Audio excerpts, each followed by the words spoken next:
Great, simple, very Minnesotan soup here that you can make with the leftover goose carcass, turkey carcass, chicken carcass, whatever you want. This is goose soup with wild rice and morels. Cream of wild rice soup with goose. You can use a roasted bird carcass that's left over from the holidays, or you can use a carcass from a bird that you've broken down. I'm just doing this as a demonstration. It's a good thing to know how to do. Same thing with a duck or a chicken here, except with a goose or a duck, you're going to have a lot of extra fat to take off. So once again, you can skip this part if you're using a roasted bird carcass, and I'll have timestamps for that in the video description. So you can see I loosen the legs so they stabilize the bird, then I take the breasts off, then I take the legs off, and the most important thing is that we're getting the most important thing with goose and duck is that we're getting all of the fat off, because we want to render that down, because it's going to make, the potatoes that dreams are made of.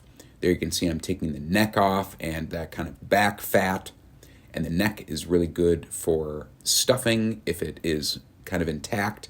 You can see that right there. But yeah, I'm just taking off as much fat as possible, because we don't want to, first smoke out the oven, and we don't want a whole bunch of extra fat in our stock.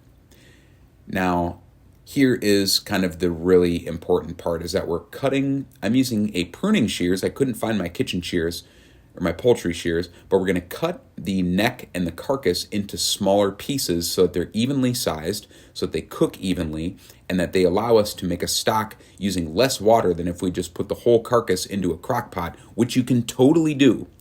But it's going to make a stronger stock because we're going to need to add less water.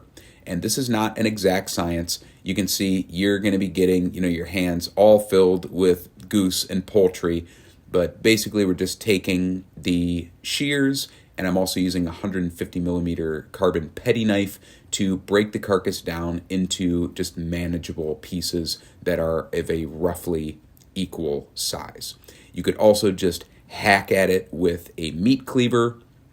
I know it might seem like it's a lot of extra work. It is a little bit of extra work, but it's worth it, and it's good how to know how to make a really good stock.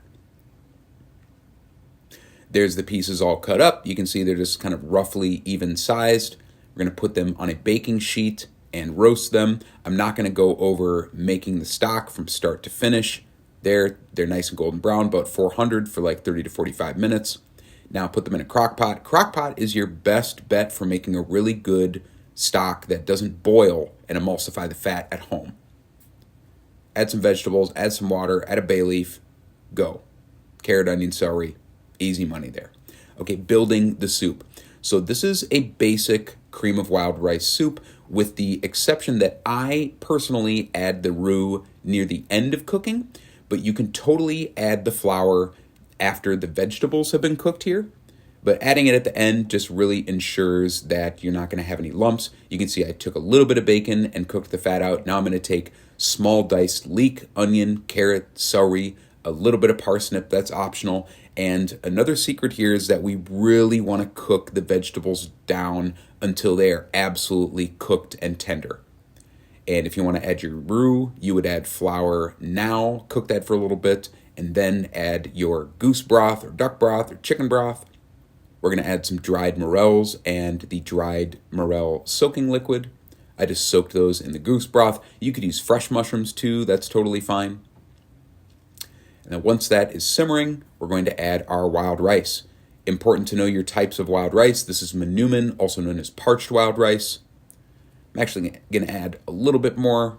Then we're going to add some leftover roasted goose. That's optional. You can add a little bit, you can add a bunch. This is one of those things where you can just kind of make it with whatever you have on hand. But really good to add a little bit of leftover roasted meat. Now here we're making the roux. So this is called beurre meunier. Beurre means butter, kneaded roux. And we're just going to mix the fat, that's goose fat, and the flour, and it's going to make a paste.